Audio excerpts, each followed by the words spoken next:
This conference will now be recorded. Hello friends, good evening. So let's start. In this session, right, I'm going to explain you something related to the cloud. And this is my first session, which I'm going to explain about how exactly the cloud works as well as how exactly the AWS works. So this is a 20-minute session where I'm going to start and explain. The first one will be like, what is a cloud? Okay. And once that is done, then we're going to talk about what is AWS and AWS infrastructure. Okay, so first is, let's understand what exactly is cloud. Before going to the cloud, right, first we need to understand how exactly the data centers is. So if you take any company, let's imagine that you're working for any company. Okay, so every company, I'll take like some Tata company. Okay, so Tata or TCS, every company will have something called as data center. Okay, so how exactly a data center looks like? It's a big building which is having a lots and lots of racks as well as servers, a lot of equipment actually. So let me show you how exactly a data center looks like. Okay, so if I go and type something like data center, for example, and if I go to any images here, see, it's the big rows as well as here, a lot of racks are available, right? So let's put something like this. Okay, so I'll put like a data center building, for example. Okay, you'll see something like big buildings. For I think let's take an example, something like this.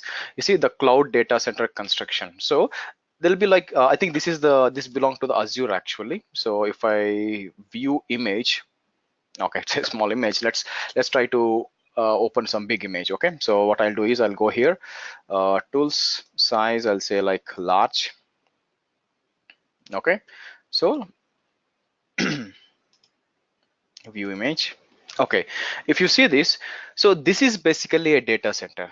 Okay, so it is quite big, and if you see this one here, right, you see, you can imagine how exactly a similar to the trucks, like this is like a construction truck, how it looks like before this massive building.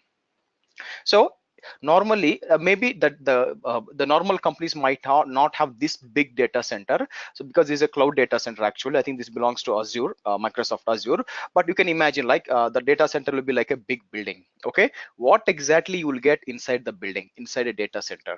Inside a data center, you will get something called as racks. Okay, inside the racks, you have a lot of devices such as servers, network devices, security devices, a lot actually. Okay, so how it looks like is, so let me show it to you. If I go and show you a server rack, right, how exactly it will be. So I'll put like a server rack. I'll put server rack. Now these are the server racks. If I go here, right, see, every data center will have something like this one. So if I view the image, right, you'll see something like a big racks. Actually, the racks contains all the devices. This can be servers, network devices, a lot actually. Now every company will have something like this, but not every company, means the small and medium sizes companies might not have it, but all the enterprise companies will have something like a data center which contains a lot of racks, like hundreds of racks like this. So you can see like this is one of the image where the engineer is working. So if you see the view image, right, you can see the engineer is working inside the rack. These are the racks. Inside that one, I can see there are servers as well. So you can literally see that. Okay, these are all racks actually. Inside the racks, we have lot of servers, network devices, and everything. Now, in order to manage such a data center, you require a lot of resources actually. First one will be, obviously, you need a real estate space, right? You need to have a data center space. You need to have a space where to create a data center. You need to build the data center. Second is, you need to have electricity for HVAC, which is heating, ventilation, air conditioning, and everything. Simply put, so you need a lot of electricity for the AC, because what will happen is there is a certain amount of heat where a server can take. Okay, if I say server, right, what exactly is server? What exactly is sitting inside these cages actually? Okay, let me show it to you. What else is, I'll go here. I will go here and I'll say that one like HP DL 380 G10 for example. I just want to show you how a server looks like. Yeah. So if I go to images, you can see this is a server. This is a physical server. Of course the cloud might not use it. Cloud might have their own custom servers. What I'm trying to say is normally in companies, right, people use this type of physical servers. So the racks which I'm showing here are being filled with these type of devices actually. So what will happen if these servers, right, will have a limit like 25 degrees or 30 degrees or something. I think normally it will be between 21 to 22. If the heat increases, that means imagine if there is no AC in your data center, the process and the fans, everything, right, it will produce the heat. When the heat goes up, the server crashes. If I say crashes, right, it will reboots immediately. Okay, which can, if the server reboots, it will take out the whole application. That is why they will make sure that every data center, right, you will have a AC. See here, you can see like here, right, these are basically the AC ducts actually. Some data centers will have AC at the top. Normally most of the data centers, right, they have like false flooring actually. So they'll have like a false flooring where the AC is coming out of these ventilators, because you have the fire indicators at the top. Okay, so what will happen if you are not managing any sort of proper AC air conditioning, right, the server might crashes and it will basically goes down. Okay, that's why you require electricity for AC as well as heating, ventilation, everything. Third, you need manpower actually. That means what will happen, so you need people who need to work on this one. You need to lift the servers, you need to go mount the servers, you need to configure everything, you need to do that one. So you need the manpower. So apart from that, you also need to do a lot of other network connectivity. Okay, next is your physical DC security, means physical data center security, physical data center security, everything. So apart from that, what will happen is, another important thing is the hardware which you are using, right, it might be end of life. That means the vendor, like if you take this one, this is a HP server, right, the HP will say I'm going to support this for next 5 years. After that it's going to end of life. So what will happen, you'll have like end of life servers, which is end of life. Every device will have end of life, and after that you won't get any spare parts, so you are forced to replace the devices. Okay, so these are the some of the things required in order to manage a data center, and these are very costly. Okay, all these problems, if we consider these as problems, right, can be resolved by cloud. Why I should be how can exactly a cloud can resolve my problem? Because in cloud, right, I'll take an example as AWS. For example, I can directly go to aws.amazon.com. Okay, I can simply go to sign into my console. This is AWS console. We're going to talk much about in the coming classes. Okay, so what I'm going to do is I'm going to log into it.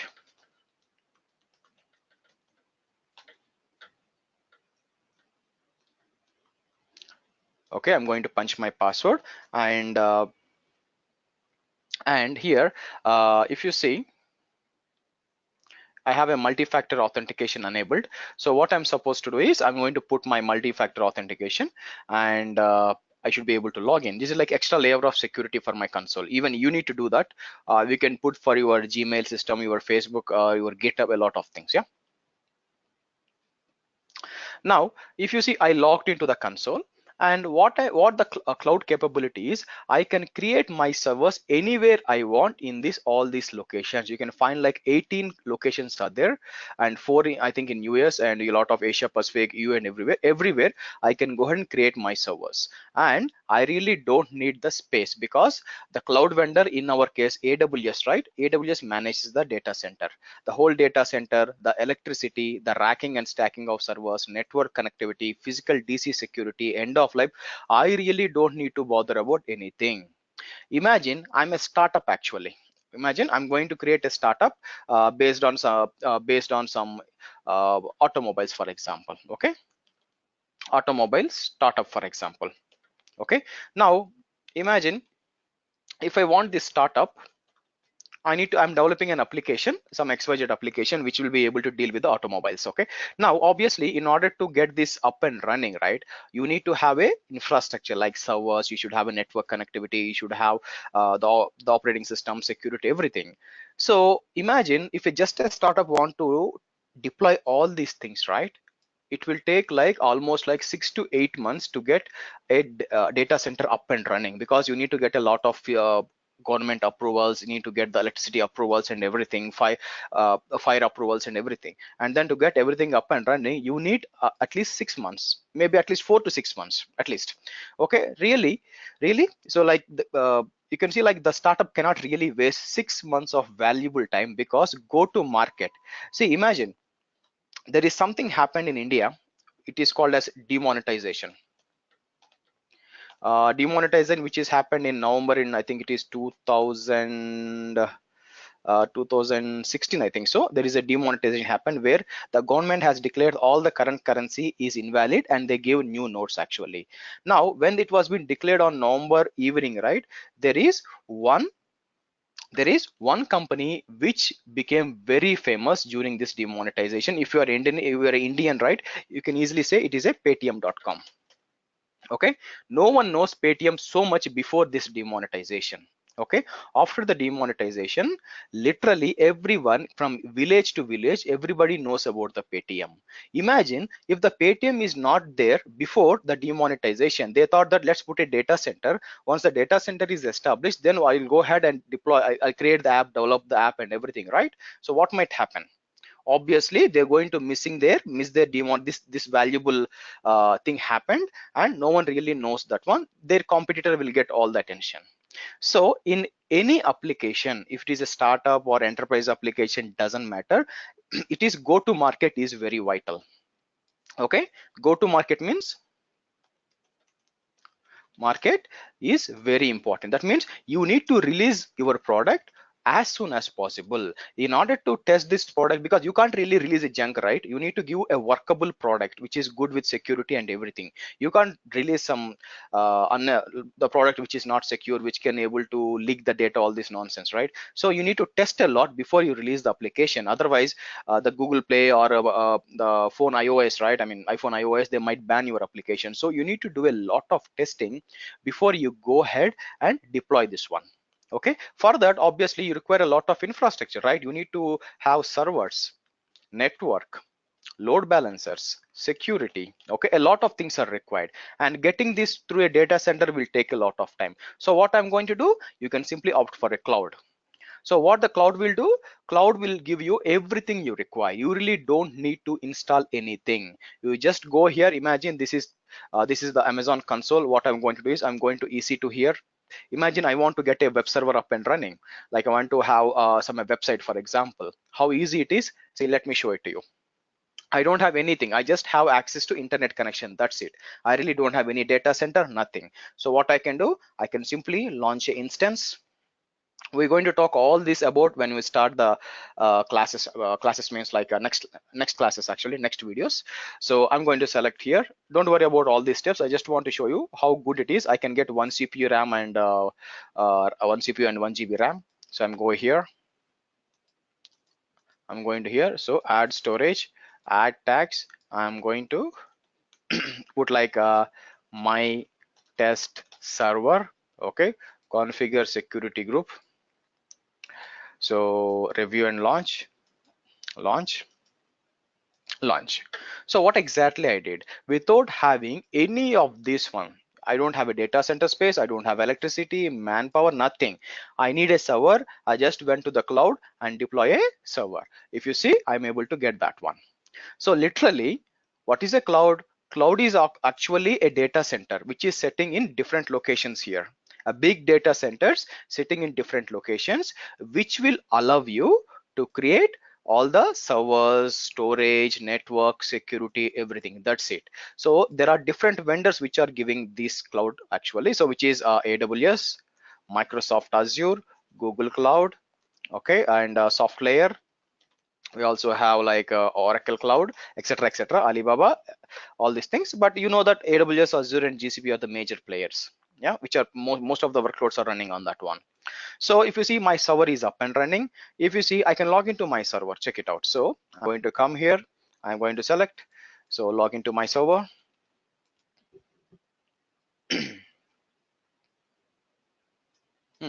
Okay, no worries, it will take a little time. So I'm going to duplicate the session.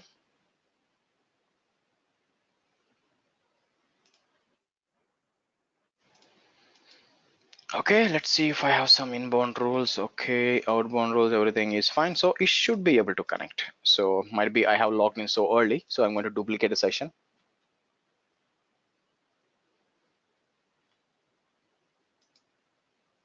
What happened? Okay, might be I have some networking issues. Let me check it out. Let me troubleshoot the issue. I know what I did. I took a class in the morning. Looks like I made some changes in the network ACLs. So it should eventually connect. If it is not connecting, I'm pretty much sure I'm going to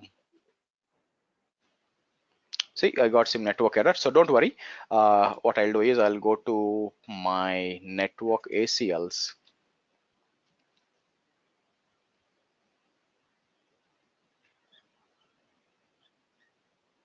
I have this ACLs. I have the inbound rules. I have all traffic allow. Yeah, all traffic allow and subnets. Okay, I have all the subnets, then it should work. Okay, I restart the session.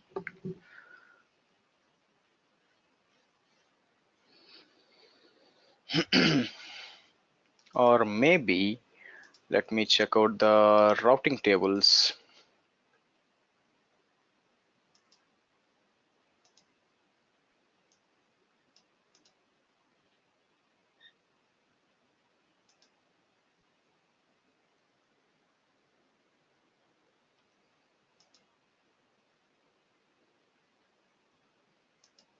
Okay, let me see where exactly it is located. It is, oh, okay, it is in my different VPC. I got the issue. Okay, hold on guys. What exactly happened is I have something called as network ACLs, which I took the class in the morning and I made some changes which impacts. See this deny. So let me show it you. I'm going to delete. I'm going to change to all traffic. Now it should work. Hope outbound rules is also allowed. Okay, good. Let me delete. Yeah, okay. Now it should work. Okay. Now don't worry about the troubleshooting what I did. We're going to learn a lot. See, this time I got connected.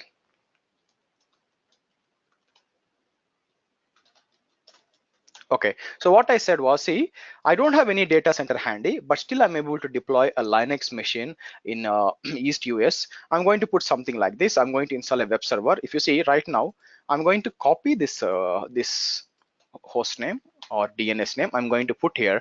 I don't have any website, right? So I'm going to show you something like this. I'm going to yum update and yum install nginx-y.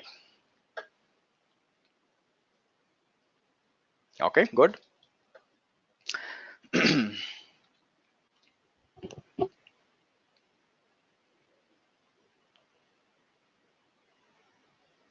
So I'm installing actually Nginx, which is a web server.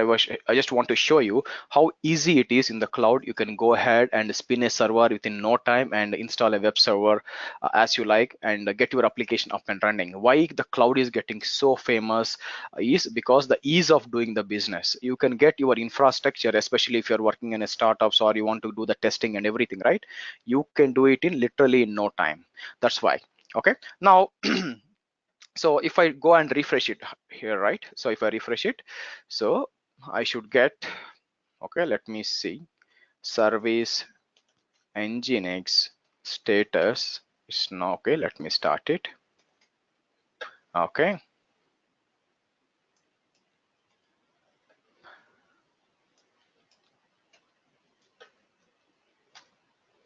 see, you got the welcome to nginx in Amazon Linux AMI. Okay, well, I can do the modification as well. If you see nano user share nginx html index.html, if you what I can do is I can actually literally change some basics actually here. So what I want is I'll search for welcome.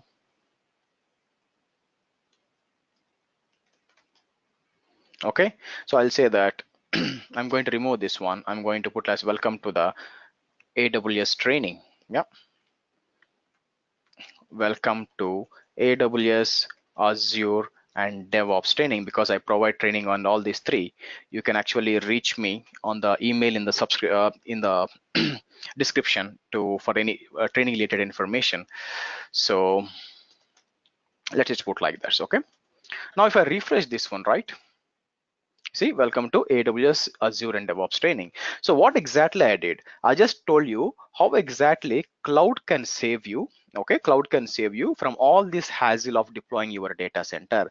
But cloud itself is a data center. Don't think that cloud is something somewhere. Actually, it is nothing but it is also data centers, which is called as, these are all called region. Sorry, these are called as regions. We have availability zones, everything, which I'm going to explain the next video, because this is already 20 minutes. So next video I'm going to explain about AWS and AWS infra.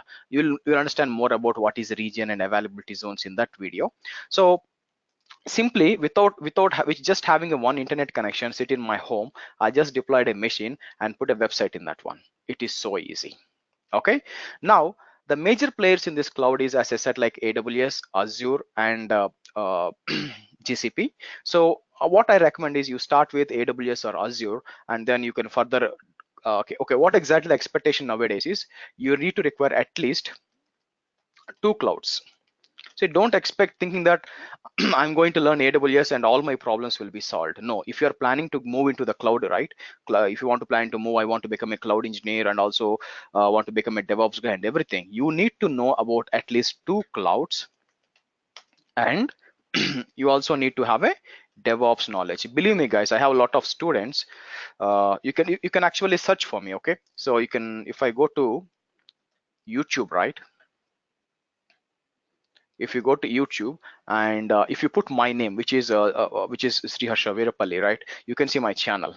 So I'm going to Sriharsha. If I put Sriharsha, by default you will get the here, right? So just select the first name. See, this is so until now, see, I have like 10,000 subscribers. Might not be a big channel actually, but I just started to teaching in English as well, because I got a lot of requests. People ask me to train in AWS, Azure, and DevOps on English as well. That's why I'm starting this. This is my first video in English. There are there in AWS in English actually, but is that they are little old videos. If you see here, you have like AWS training and English. Okay, but these are pretty old videos. I'm planning to take it down. These are not clear actually, so I'm planning to remove all this one and upload these videos. Okay, so with this many subscribers and lot of questions for me, what I have understand is, so it is not possible to get into uh, a cloud related job without having only AWS knowledge. You need to have a minimum of two, and I recommend AWS and Azure first. And people are also asking in interviews your DevOps knowledge actually. Okay, so I'm going to explain more about how to go ahead and study the cloud and become a DevOps guy. But this session is only for to make you to understand what exactly is cloud. There is a lot of things in cloud, different services, but I want to give you overall understanding what exactly is a cloud. Okay, so next is we're going to talk about AWS. What is AWS, or mostly I can say like what is AWS infra and how exactly AWS is doing good in the cloud market. Now, I have my email address into the description, where if you want to have a training on AWS, Azure, or DevOps, you can always reach out to me. Yeah. Thanks, guys. Thanks for watching. Have a great day ahead. Bye.